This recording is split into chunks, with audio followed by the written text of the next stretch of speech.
menggunakan seluruh potensi kapasitas yang ada di pemerintah, yang berada di dunia usaha, dan berada di seluruh masyarakat.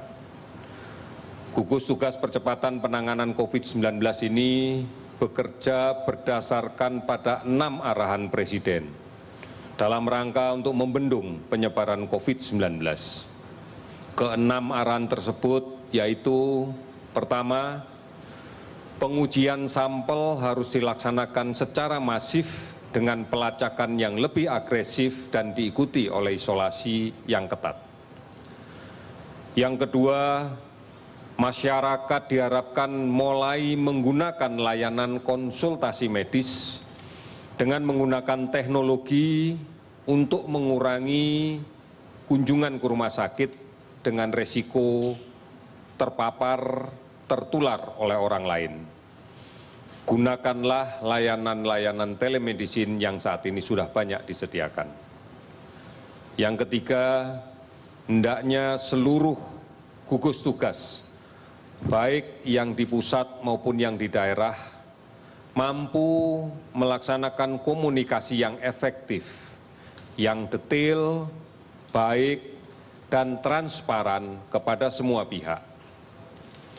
Yang keempat, pemerintah daerah diharapkan untuk melakukan penegakan hukum yang baik, sudah barang tentu dibantu oleh aparat negara, agar masyarakat dapat berdisiplin dengan kuat untuk menghadapi pandemi COVID-19. Semua pihak harus memberikan jaminan arus logistik yang lancar, mulai dari pusat sampai ke daerah, dari gudang-gudang logistik sampai ke daerah.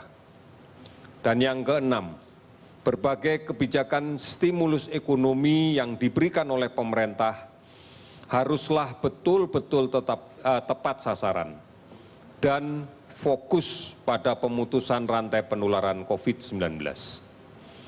Saudara-saudara, COVID-19 hanya dapat dicegah dengan kedisiplinan yang kuat dan semangat gotong royong melalui upaya untuk menemukan sumber penularan dan mengisolasinya dan mencegah terjadinya penularan pada orang lain, terutama pada kelompok yang rentan karena kondisi kesehatannya. Untuk itu berbagai upaya dalam rangka menemukan sumber penyebar dilakukan melalui beberapa cara.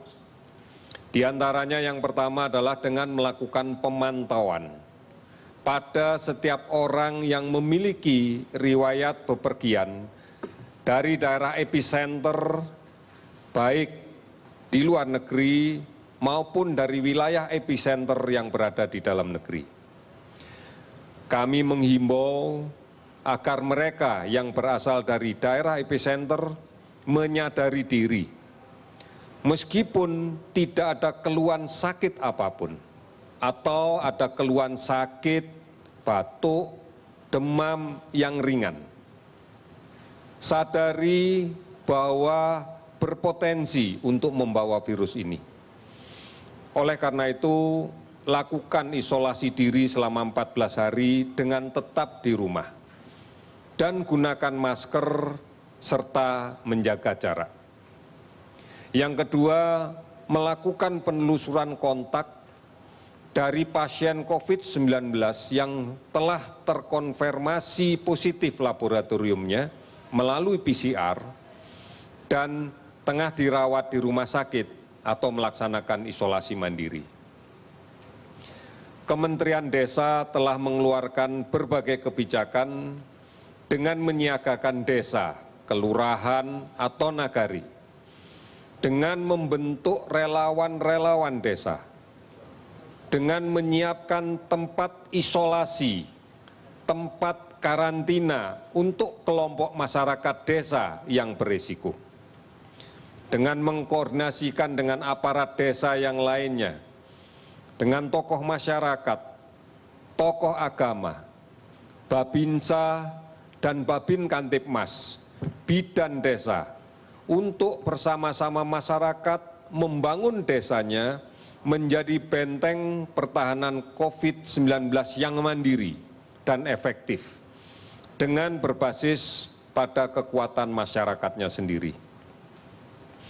Kemudian langkah-langkah untuk mencegah penularan COVID-19 dapat dilakukan dengan berbagai cara. Yang pertama, disiplin untuk tetap tinggal di rumah. Untuk umat Muslim, sebentar lagi akan memasuki bulan Ramadan. Inilah saatnya kita menjalankan ibadah Ramadan bersama keluarga. Karena kita tidak pernah tahu siapa orang yang berada di luar yang membawa virus. Banyak orang tanpa gangguan yang tidak bisa kita bedakan dengan mata biasa. Yang kedua, gunakan masker jika terpaksa keluar rumah dan batasi waktunya jika terpaksa keluar rumah. Hindari kerumunan. Hindari naik kendaraan umum dengan penumpang yang penuh. Jika terpaksa harus membeli makanan di luar rumah, maka beli dan makanlah di rumah. Usahakan menggunakan jasa pengantaran kalau memang membutuhkan sesuatu untuk dibeli di luar. Dan segera pulang. Sesampai di rumah, lepas masker, cuci tangan dengan menggunakan sabun dan air yang mengalir, serta ganti dengan masker yang baru. Yang ketiga, mari kita lindungi kelompok rentan. Saudara kita yang berusia lanjut, saudara kita yang berpenyakit kronis, misalnya tekanan darah tinggi, kencing manis, asma, kanker, TBC, dan lain-lain. Karena mereka inilah yang sangat rentan dan dapat berakibat fatal manakala terinfeksi COVID-19.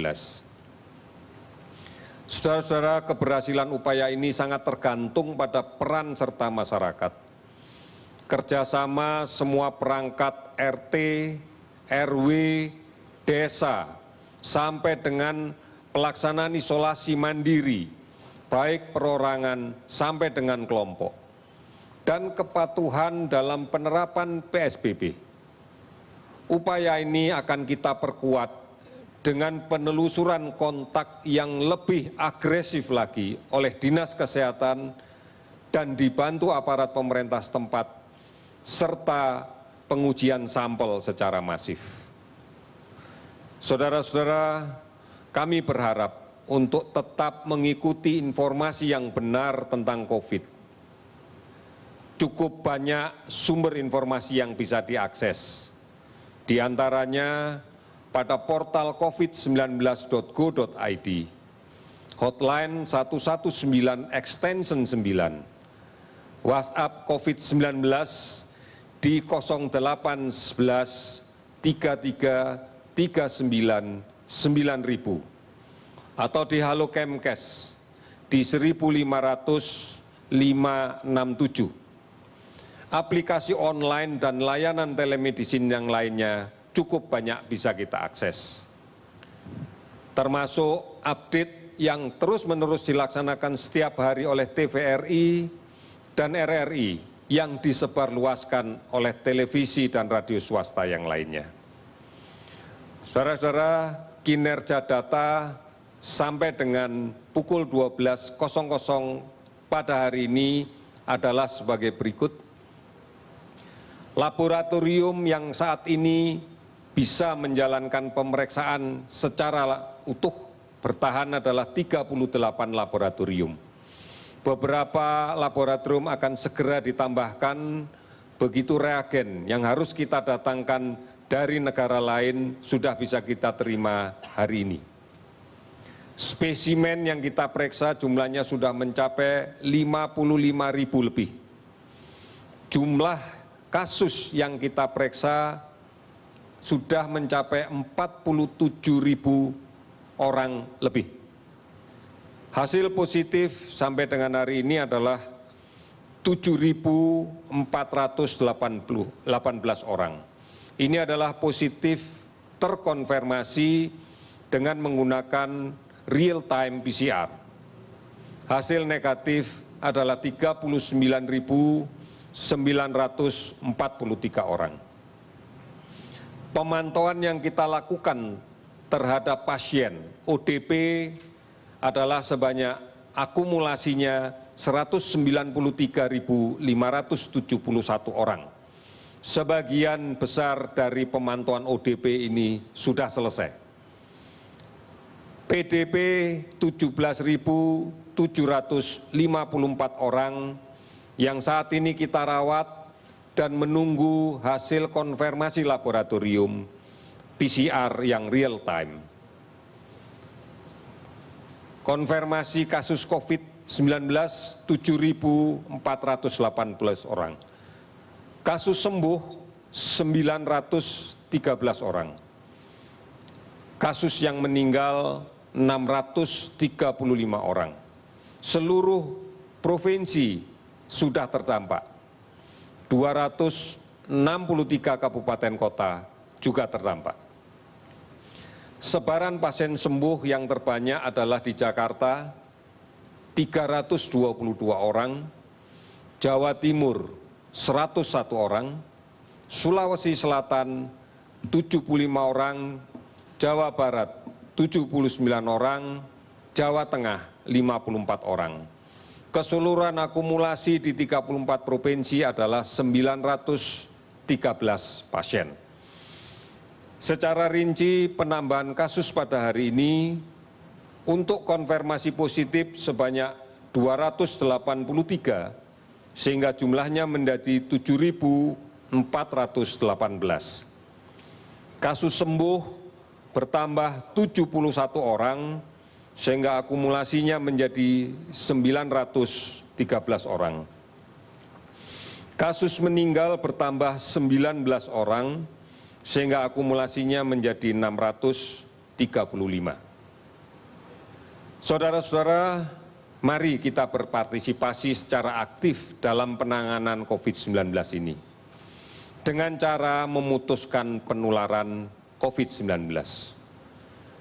Jangan mudik, jangan bepergian. Sekali lagi, jangan mudik, jangan bepergian. Pastikan kita tidak tertular dan tidak menulari. Karena perjalanan kita tidak aman. Sekali lagi, perjalanan kita tidak aman. Akan sangat mungkin kita bertemu dan terpaksa kontak dekat dengan orang tanpa gejala atau orang dengan gejala ringan saat di kendaraan, saat di terminal, di stasiun, di rest area, atau di toilet umum sepanjang perjalanan. Atau bahkan mungkin kita sendiri yang membawa virus itu tanpa gejala atau dengan gejala yang ringan. Karena kita berasal dari daerah yang terjangkit COVID-19. Dan ini akan berpotensi untuk menulari keluarga kita yang ada di kampung. Jika kita memaksa kembali ke kampung halaman, maka kita akan dikarantina selama 14 hari. Sehingga makna pulang kampung, makna mudik tidak akan pernah kita dapatkan kecuali hanya menjalankan karantina 14 hari di kampung halaman sendiri. Oleh karena itu, marilah kita lindungi kampung halaman kita. Marilah kita lindungi keluarga kita yang ada di kampung halaman. Saudara-saudara, keberhasilan membendung penularan COVID-19 ini akan sangat mempengaruhi beban rawatan di rumah sakit. Karena semakin banyak pasien yang dirawat akan semakin berat beban kita untuk menurunkan jumlah orang sakit dan meninggal karena COVID-19. Mari kita lawan COVID dengan meningkatkan imunitas diri, sabar dan tenang, tidak panik, istirahat yang cukup dan teratur. Jaga jarak, pakai masker, cuci tangan pakai sabun dengan air yang mengalir. Gotong royong dan bersatu melawan COVID dari pusat sampai ke desa dan RT, RW, keluarga. Tetap di rumah, produktif di rumah, Dan mari waspadai ancaman demam berdarah. Saat ini kita berhadapan dengan meningkatnya kasus demam berdarah. Oleh karena itu, lakukan pemberantasan sarang nyamuk di rumah kita bersama keluarga kita. Mari jadi teladan untuk menyelamatkan keluarga, menyelamatkan tetangga, menyelamatkan lingkungan, dan menyelamatkan bangsa. Indonesia, kita pasti bisa. Sekian dan terima kasih. Selamat sore.